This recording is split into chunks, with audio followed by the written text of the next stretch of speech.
Praise the Lord. प्रभु के नाम की स्तुति हो। हमारा विषय है मत्ती रचित सुसमाचार, उसका 5 अध्याय, उसका 10 वचन। धन्य है वे जो धर्म के कारण सताए जाते हैं, क्योंकि स्वर्ग का राज्य उन्हीं का है।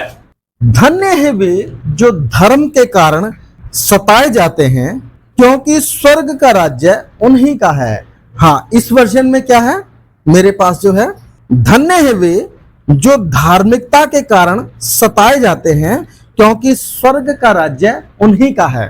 तो यहां लिखा है धर्म, मेरे पास लिखा है धार्मिकता। इसकी परिभाषा क्या है? किसको हम धर्म कहेंगे? धार्मिकता का नहीं, पहले धर्म का बताओ। धर्म क्या है? धर्म को हिंदी में दूसरा शब्द क्या बोलेंगे? Religion, denominations. डिनोमिनेशन धार्मिक संस्था, परमेश्वर के नियम और कायदों के अनुसार होने वाला कार्य क्या कहलाता है? धर्म कहलाता है। धर्म किसे कहेंगे? धर्मी होने का क्या अभिप्राय है और धार्मिकता की परिभाषा क्या? मैं तीनों के बारे में आपको बताऊंगा। धर्म की परिभाषा क्या है? परमेश्वर के अस्तित्व में विश्वास रखना। एक धर्मी होने के लिए सबसे पहले ये मानना जरूरी है कि परमेश्वर का अस्तित्व है, क्योंकि दुनिया में तीसरे नंबर पर एथिस्ट लोग इस दुनिया में रहते हैं, जो परमेश्वर का अस्तित्व है करके मानते ही नहीं हैं। उनको बिब्लिकल भाषा में हम अधर्मी बोलेंगे, जिनका कोई धर्म नहीं है, क्योंकि वो खुद बोलते हैं हम किसी धर्म में, हम किसी ईश्वर में क्या नहीं रखते? विश्वास नहीं रखते। धर्म की सबसे पहली परिभाषा परमेश्वर के अस्तित्व में विश्वास रखना, उसका भय मानना, अर्थात उसकी आज्ञाओं, विधियों और नियमों को मानना एक व्यक्ति के लिए धर्म है। नंबर 2, धर्मी होने से क्या अभिप्राय है?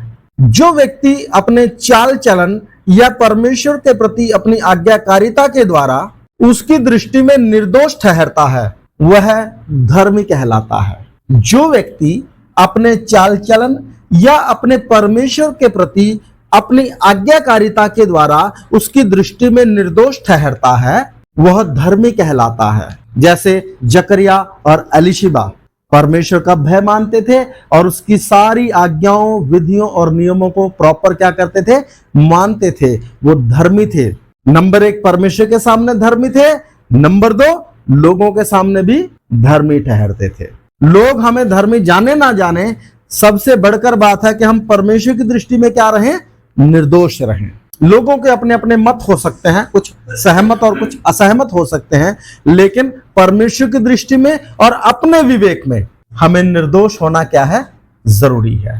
तभी हम कह सकते हैं कि मैं एक धर्मी जीवन को जीता हूं। जैसे पौलुस इस बात का दावा करता था कि व्यवस्था के विषय में कहो तो निर्दोष, क्योंकि यहूदी आज भी व्यवस्था को मानते हैं और अपने आप को धर्मी ठहराते हैं। लेकिन जो नए नियम का सिद्धांत है वो विश्वास के द्वारा धर्मी ठहरना है। अब्राहम भी विश्वास के द्वारा क्या ठहरा? धर्मी ठहरा। और हम भी प्रभु यीशु मसीह पर विश्वास करके, अपने पापों से अंगीकार करके, पश्चाताप करके उसकी धार्मिकता से क्या ठहरे? धर्मी ठहरे। उसके लहू के द्वारा हमारे पाप से हमें शुद्ध किया गया और उसकी आत्मा के द्वारा हमें पवित्र किया गया, और हम परमेश्वर की दृष्टि में क्या ठहरे? धर्मी ठहरे, क्योंकि परमेश्वर ने हमारे पापों को अपनी पीठ के पीछे फेंक दिया। अब वो स्मरण करता नहीं है। नंबर 3, धार्मिकता की परिभाषा क्या है? धार्मिकता की परिभाषा मानव जाति या एक व्यक्ति विशेष के लिए परमेश्वर द्वारा ठहराई गई आज्ञाओं, विधियों और नियमों को बिना सवाल मानना मनुष्य के लिए परमेश्वर की धार्मिकता है। दोबारा बोलता हूं, मानव जाति या एक व्यक्ति विशेष के लिए परमेश्वर द्वारा ठहराई गई आज्ञाओं, विधियों और नियमों को बिना सवाल मानना मनुष्य के लिए परमेश्वर की धार्मिकता है। जैसे यूहन्ना बपतिस्मा दाता के पास प्रभु यीशु मसीह बपतिस्मा लेने गए, तो प्रभु यीशु मसीह को यूहन्ना बपतिस्मा दाता ने आत्मा में जांचा और देखा कि ये पवित्र जन है, ये मन फिराव के बपतिस्मा के लिए एलिजिबल है ही नहीं। यूहन्ना बपतिस्मा दाता पर यह प्रकट नहीं था कि यही मसीहा है। वो तो बपतिस्मा लेने के बाद जब पवित्र आत्मा कबूतर की नाई उतरा, तब उसको पता चला कि यही मसीहा है। लेकिन उससे पहले ही जब यीशु उससे बपतिस्मा लेने आया तो आत्मा में उसे जांचकर मना कर रहा है, लेकिन प्रभु यीशु मसीह क्या कहते हैं? अभी तो इसी रीति से परमेश्वर की सब धार्मिकता को पूरा होने दे। अर्थात परमेश्वर ने ठहराया है कि यीशु मसीह बपतिस्मा ले, और बपतिस्मा लेने के द्वारा वो मनुष्य जाति को, या बपतिस्मा लेने के द्वारा वो हमारी समानता में आ जाए। जैसे बाकी सब पापी होने के कारण बपतिस्मा ले रहे हैं, ऐसे ही वो पापी ना होने के बावजूद भी बपतिस्मा लेकर हमारे समान ठहरता है। तभी वो हमारे पाप को निर्दोष होने के बावजूद अपने ऊपर ले सकता है, तभी वो क्रूस पर चढ़ाया जा सकता है। इसलिए बपतिस्मा एक बहुत गंभीर विषय था। जरूरत नहीं थी, क्योंकि यीशु कुंवारी से पैदा हुआ था, पवित्र आत्मा और सामर्थ के द्वारा पैदा हुआ था, पुरुष के और स्त्री के मेल से पैदा नहीं हुआ था। तो वो यीशु मसीह के द्वारा अपने विषय में परमेश्वर की सारी आज्ञाओं, विधियों और नियमों को धार्मिकता के तौर पर पूरा करने के कारण, वो परमेश्वर की सारी आज्ञाओं, विधियों और नियमों को पूरा करने के कारण वो परमेश्वर की धार्मिकता को पूरा करने पाया।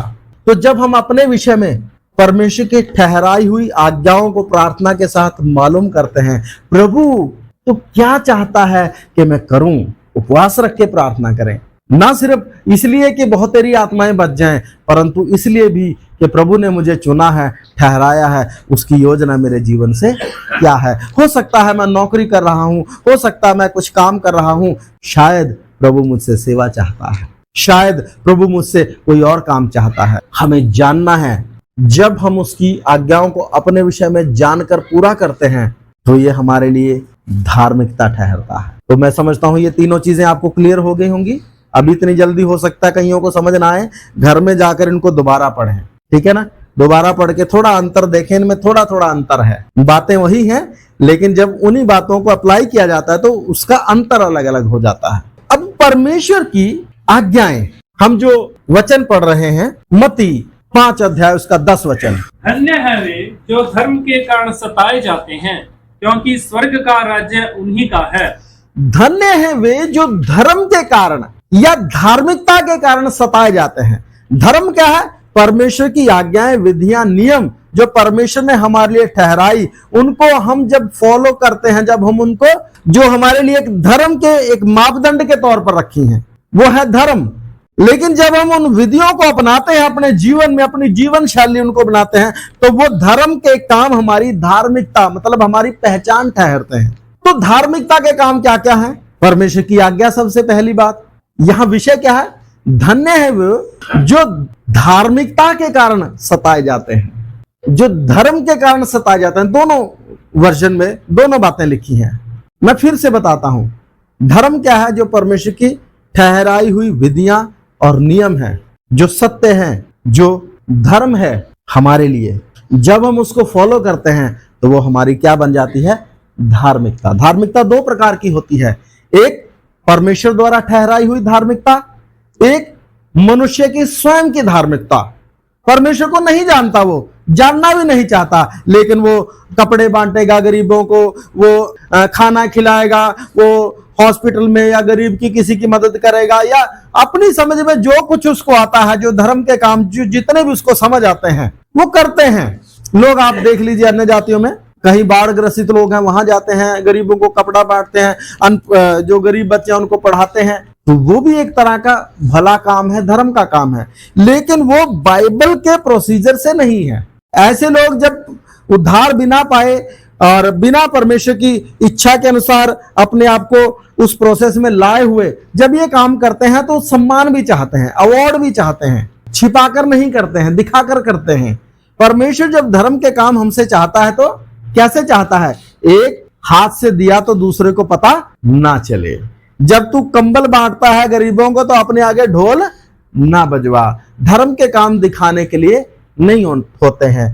तो परमेश्वर के जो धार्मिकता का प्रोसेस है उसमें रहकर जब हम धर्मी होते हैं तो दुनिया में हम अवार्ड की या सम्मान की, दुनिया में हम मान्यता की अगर इच्छा रखते हैं तो परमेश्वर का वचन कहता है कि तुमने जो प्रतिफल मिलना था पृथ्वी पर ही क्या कर लिया? पा लिया था, फिर स्वर्ग में कोई प्रतिफल नहीं है। इसलिए प्रभु संसार में भलाई हमसे चाहता, और हम मनुष्य तारीफ के भूखे हैं या नहीं हैं? हम में से हर एक के अंदर तारीफ की क्या है? भूख है, प्रशंसा की भूख है।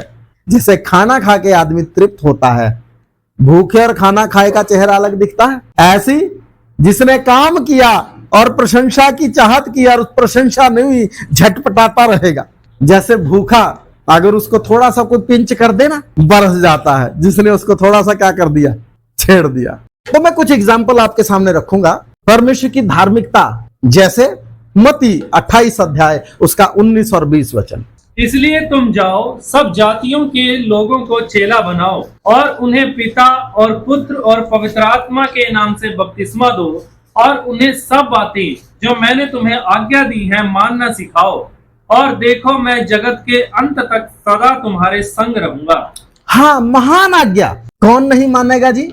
ये परमेश्वर के द्वारा ठहराया हुआ धर्म का एक मापदंड है। पवित्र आत्मा भी पाना है तो यही काम के लिए पाना है। जब तक सामर्थ ना पाओ तो इसी नगर में ठहरे रहो।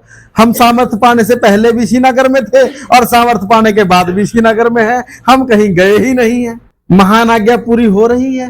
पीछे आए वहां भी मजे, वहां ठंडी ठंडी हवा है। आगे से कुछ कमा के लाते हैं। बाहर भी गए, कभी धूप में निकले, कभी के हे प्रभु कोई आत्मा बचे। अंदर अगर गर्मी होगी, अंदर अगर तड़प होगी, बाहर जाना मुश्किल नहीं होगा। चाहते हैं आत्माएं बचे, बोल भी देते हैं प्रभु से कि आत्मा बचा। खुद क्या किया? अपनी अपेक्षाएं ही पूरी होती नहीं है। उन्हीं के चक्कर में फंसे रहते हैं कि अभी ये नहीं हुआ, अभी वो नहीं हुआ। नाश हो रही आत्माओं के विषय में कोई चिंता नहीं। आत्मिक होंगे तो चिंता भी होगी, आत्मिक नहीं होंगे तो चिंता भी नहीं होगी। आत्मिकता का भ्रम पाल लेना ये और भी बुरा है। आत्मिक ना होने से भी बुरा है। किसी मन ना फिराए हुए को, सही मन फिराव का अनुभव ना पाए हुए व्यक्ति को बपतिस्मा देना ऐसा ही होता है। क्योंकि पूरी तरह मन ना फिराए हुए व्यक्ति को बपतिस्मा देने से क्या हो गया जी? आगे को वो कभी मन नहीं फिराएगा, क्योंकि वो क्या सोच के बैठा हुआ है? मैंने बपतिस्मा ले लिया है, मेरी मुक्ति हो गई है। मुक्ति का एहसास उसको है? परमेश्वर की हजूरी में जीता है? नहीं मालूम। संस्था को दिखाने के लिए कई बार कागजी कार्रवाई पूरी कर देते हैं पादरी कि काम कर रहे हैं, काम हो रहा है, दिखाना है, इसलिए लोगों को डुबाना है। लेकिन कौन व्यक्ति 6 महीने में तैयार होगा, कौन 2 महीने में तैयार होगा, कौन 2 साल में तैयार होगा, ये तो उस व्यक्ति के मन के ऊपर निर्भर करता है। हम कैसे डुबा सकते हैं? तो महान आज्ञा क्या है? इसलिए तुम जाओ और सब जातियों के लोगों को चेला बनाओ और उन्हें पिता और पुत्र और पवित्र आत्मा के नाम से बपतिस्मा दो। तो पहली बात में आएंगे, इसलिए तुम जाओ और सब जातियों के लोगों को चेला बनाओ। विश्वासी नहीं बनाना, क्या बनाना है? चेला। विश्वासी बनाना एक छोटी सी चीज है, चेला बनाना बड़ी चीज है। विश्वासी तो किसी के पेट का दर्द ठीक हो जाए वो भी विश्वास कर लेता है। चेला अपना सब कुछ छोड़कर या तन से या मन से प्रभु के पीछे आता है। वो चेले का स्वभाव है। एक तो आया चर्च में, प्रार्थना की, आराधना की, अपने जो भी विषय थे प्रभु के सामने रखे और अपने काम धंधों में चला गया।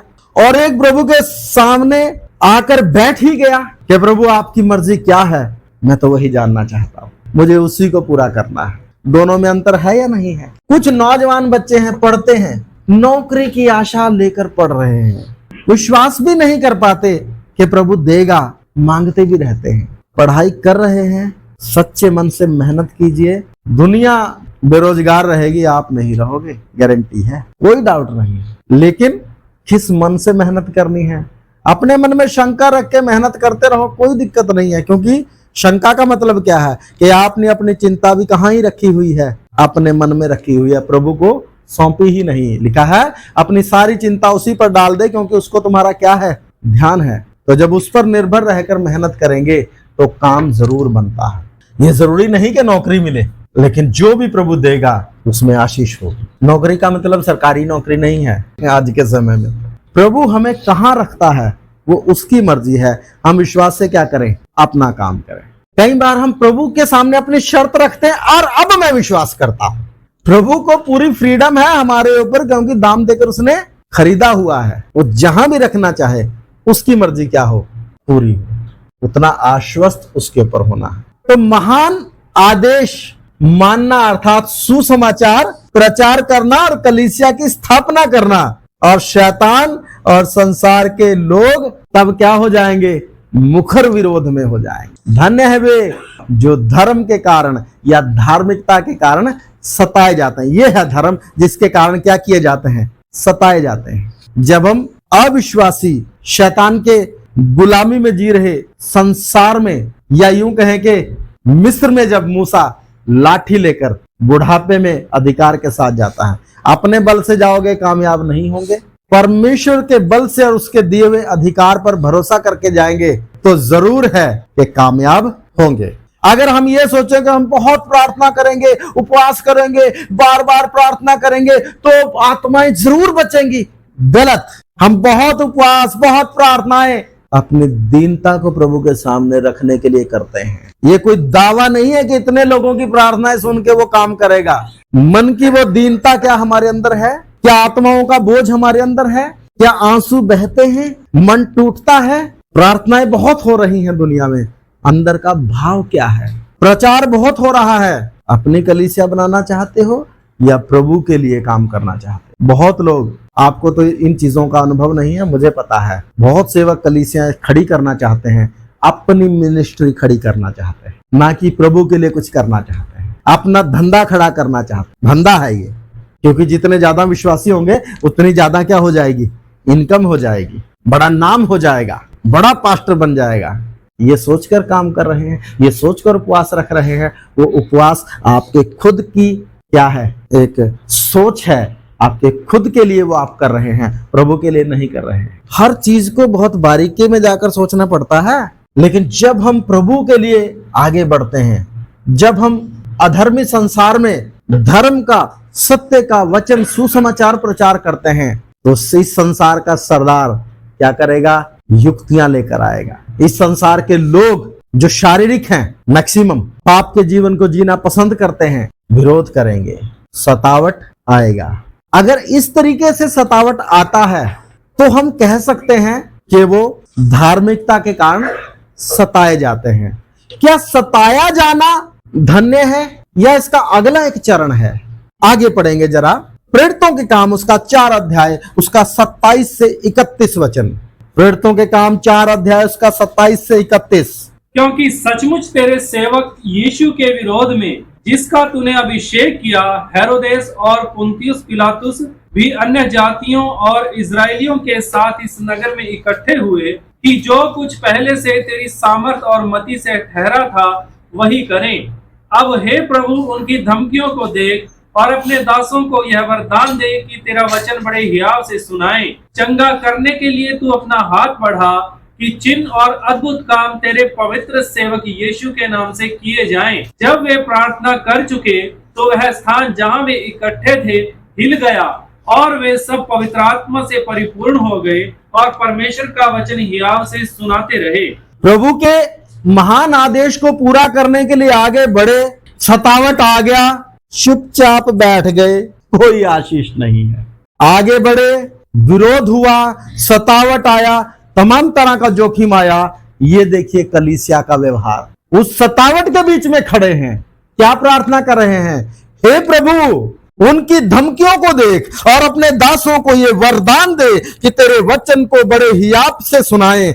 चंगा करने के लिए अपना हाथ बढ़ा, चिन्ह और अद्भुत काम तेरे सेवक यीशु के नाम से किए जाएं। खड़े हैं, हट नहीं रहे हैं, अपना हाथ बढ़ा, सुसमाचार प्रचार करें, तब आशीष है। नहीं कुछ हो ना जाए इसलिए दुब के बैठे हैं, फिर आशीष नहीं है।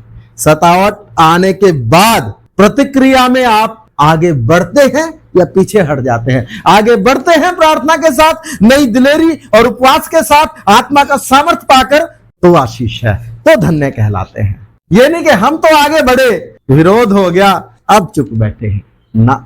हर परिस्थिति में क्या करना है? आगे ही बढ़ते जाना है। और प्रथम शताब्दी की कलीसिया ने उसके लिए कीमत भी दी। कीमत भी देने के लिए मन क्या करना होगा? तैयार करना होगा। हमें नहीं चाहिए आशीष, बस स्वर्ग में चले जाएं, ये काफी है।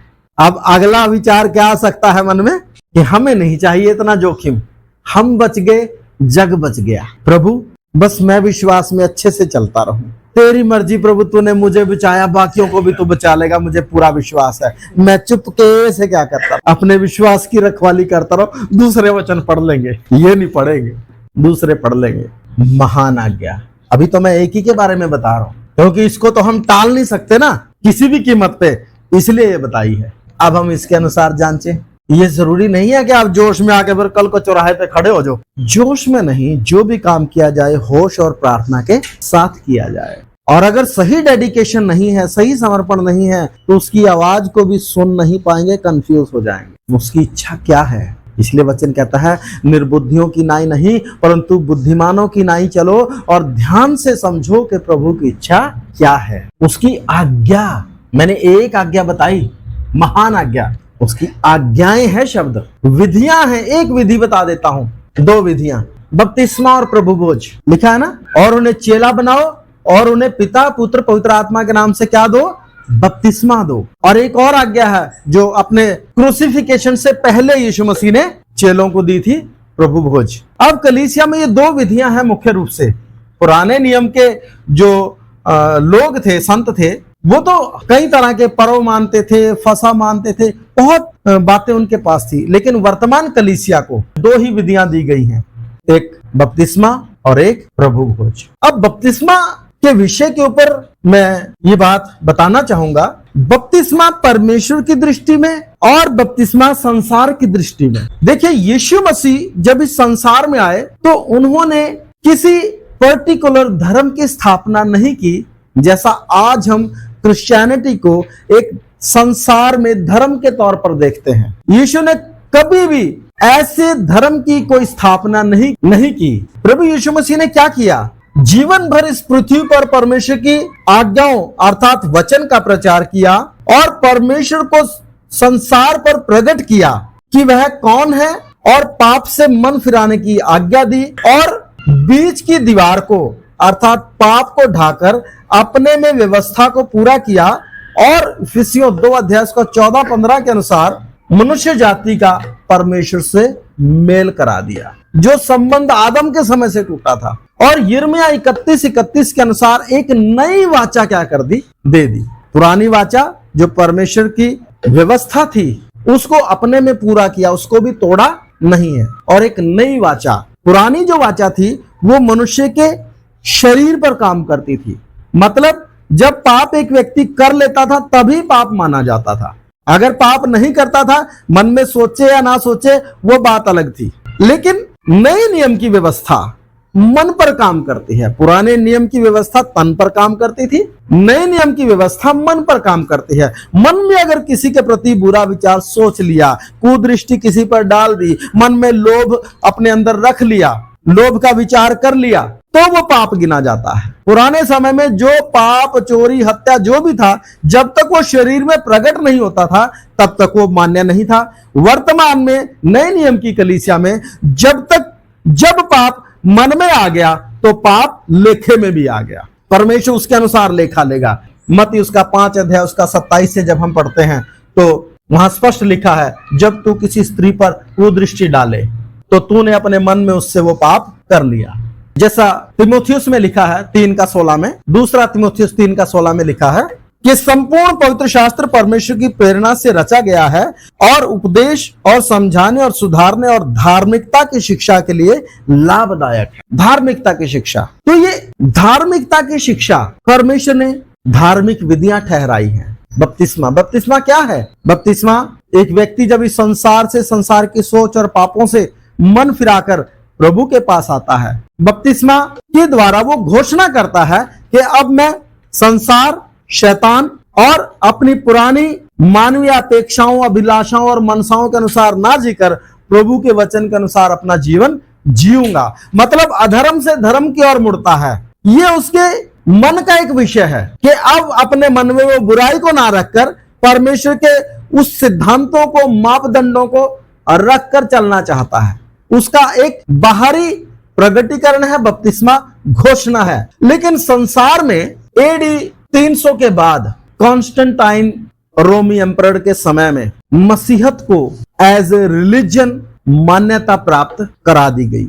क्योंकि रोमी एम्परर ने नियुक्त कर दिया, ठहरा दिया, क्योंकि उससे पहले जो कलीसिया है उसको कोई सरकारी मान्यता नहीं थी। अब सरकारी मान्यता एडी 370 के बाद उसको एडी 300 के बाद उसको मिल गई। सरकारी मान्यता का मतलब क्या है? अगर इसका अब कोई विरोध करता है तो किसका विरोध करता है? सरकार का विरोध करता है। तो कलीसिया के ऊपर से परसिक्यूशन क्या हो गया? हट गया। कौन सी कलीसिया? जो कलीसिया सच्ची कलीसिया को छोड़कर कहां मिल गई थी? कॉन्स्टेंटाइन के साथ मिल गई थी। उसने क्या किया था? रोमी धर्म में जो सूर्य देवता की पूजा करते हैं, सूर्य देवता के मंदिर को उसने एज ए चर्च स्टैब्लिश कर दिया और सूर्य देवता के जन्मदिन को एज ए क्रिसमस स्टैब्लिश कर दिया, और वो एक धर्म के तौर पर मान्यता प्राप्त होकर मेन लाइन में आ गया, मतलब मुख्य धारा में जुड़ गया। लेकिन उस समय में बहुत तेरे सेवक और विश्वासी थे जो उनके साथ नहीं जुड़े, जिन्होंने अपनी अलगदाई को नहीं छोड़ा, क्योंकि वो सिर्फ मान्यता प्राप्त नहीं हुई थी, देवताओं की आराधना के साथ भी कलीसिया क्या हो गई? जुड़ गई। जिनको डर लगता था, जो चाहते थे कि इस समस्या से छुटकारा मिले, जो विपत्ति से, सतावट से छुटकारा मिले, तो वो जाकर किसमें हो गए शामिल? Roman Catholic. वो कहते तो हैं कि हम यूनिवर्सल क्या हैं? रिलीजन है, हम बुनियादी धर्म है, लेकिन बुनियादी धर्म वो नहीं है। बुनियादी धर्म परमेश्वर ने कोई बनाया ही नहीं है। परमेश्वर ने क्या किया? यीशु मसीह ने क्या किया? उस टूटे हुए संबंध को फिर से जोड़ा और मनुष्य को अधर्म से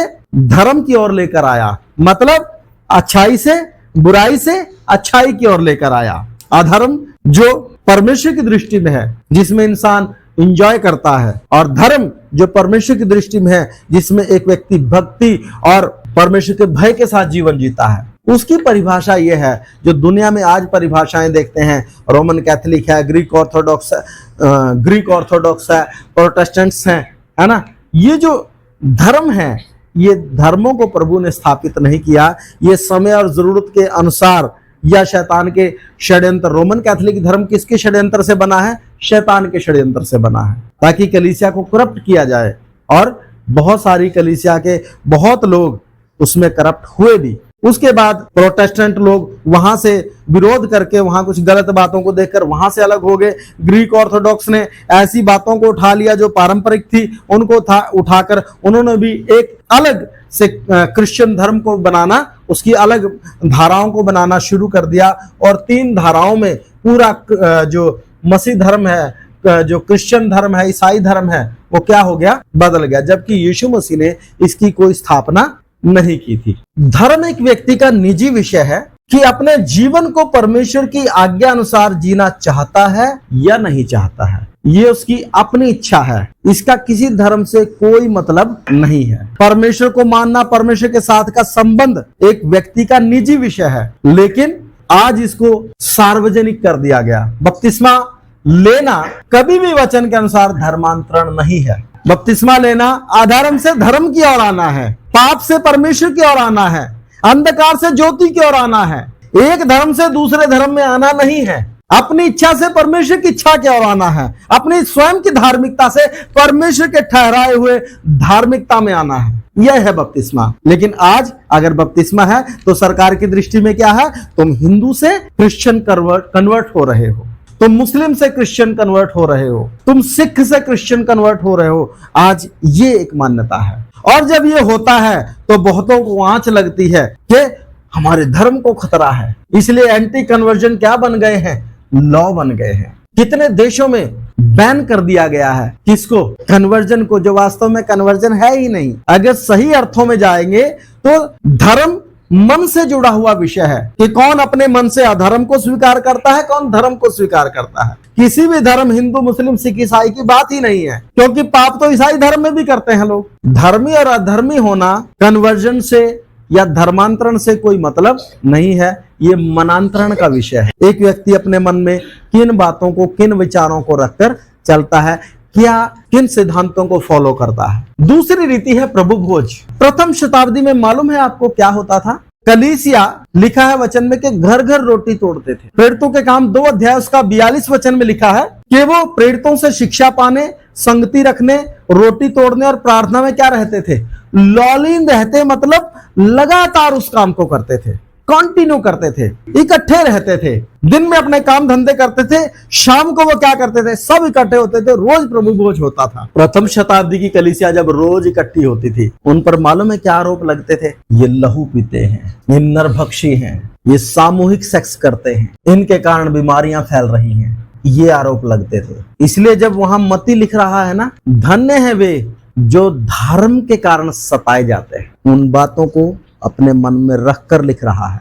ये आरोप लगते थे, मैं हिस्ट्री से बता रहा हूं आप। उन पर नरभक्षी होने का आरोप लगता था, सामूहिक रूप से सेक्स करने का आरोप लगता था, लहू पीने, क्योंकि प्रार्थना करते हैं ये प्रभु यीशु मसीह का लहू है, तो कोई कान लगा के सुन लेता है, उसको पूरी तो समझ आती नहीं। जैसे आजकल भी कोई कहीं प्रभु भोज हो रहा हो तो लोगों के अंदर आज भी क्या भ्रम होते हैं, ये तो गाय का मांस खिलाते हैं, लहू पिलाते हैं। आज भी यही धारणा है ना हमारे देश में। वो सिंपल दाख रस है, किशमिश का रस है, अंगूर का रस है और सिंपल एक ब्रेड है। उसको प्रार्थना करके हम यीशु मसीह की मृत्यु जो हमारे विषय में मरा है, हमारे लिए मरा, उसको स्मरण कर रहे हैं। लेकिन कोई और कान लगाकर दीवार के सुनेगा तो हम तो लहू बोलकर पी रहे हैं, क्योंकि प्रभु यीशु मसीह ने कहा जब तक तुम मेरा लहू ना पियो और मेरा मांस ना खाओ तब तक तुम में जीवन नहीं है। उसका मतलब क्या है कि मेरे लहू के बहे बगैर और मेरी देह के टूटे बगैर, बलिदान हुए बगैर तुम जीवन पा नहीं सकते। उसका मतलब सिंपल इतना है। उसी मान्यता को हम लेकर प्रार्थना करते हैं, तो जो दीवार के कान लगा के सुनेगा वो तो क्या बोलेगा, ये क्या पीते हैं, लहू पीते हैं, गाय का मांस खाते हैं। हमारा तो पता नहीं हम खाते हैं या नहीं खाते हैं, कोई सबूत नहीं है, कोई तथ्य नहीं है, कुछ नहीं है। लेकिन जहां गाय कट रही है, सरकार लाइसेंस दे रही है, जहां पक्का है कि यहाँ बूचड़ खाना है, वहां नहीं जाएंगे। कहाँ आएंगे? कलीसिया में आएंगे। क्यों? शैतान कहाँ का रास्ता दिखाता है? कलीसिया का रास्ता दिखाता है। क्यों? क्योंकि जब परमेश्वर की आज्ञाओं को, विधियों को, नियमों को मानेंगे, परमेश्वर के वचन के अनुसार करेंगे, तो उसके गढ़ में सेंध लगती है, इसलिए वो नहीं चाहता और परमेश्वर होने देता है। क्यों? पढ़ें जरा मत्ती रचित सुसमाचार उसका 5 अध्याय उसका 11 वचन। धन्य हो तुम जब मनुष्य मेरे कारण तुम्हारी निंदा करें और सताएं और झूठ बोल बोल कर तुम्हारे विरोध में सब प्रकार की बुरी बात कहें, तब आनंदित और मगन होना। हाँ जी, तब आनंदित और मगन होना। सब प्रकार की झूठी बातें, हम सिंपली जो परमेश्वर ने आज्ञा दी उसको मान रहे हैं, लेकिन लोग झूठ फैलाते हैं। लोग बोलते हैं मसीह में आने से पैसा मिलता है। मुझे बताइए, पैसा मिलता है या पैसा देना पड़ता है? हाँ जी, कितने मिले? उल्टा हर महीने क्या करना पड़ता है, इतना महंगा है क्या करना। लेकिन झूठ क्या है? मिलता है हवा में बस। और शैतान झूठों का क्या है? पिता है। जो भी झूठ बोलते हैं उसके अंदर कौन सा आत्मा काम कर रहा है? शैतान का आत्मा काम कर रहा है। और शैतान कभी नहीं चाहता कि कलीसिया इस संसार में चैन से रहे।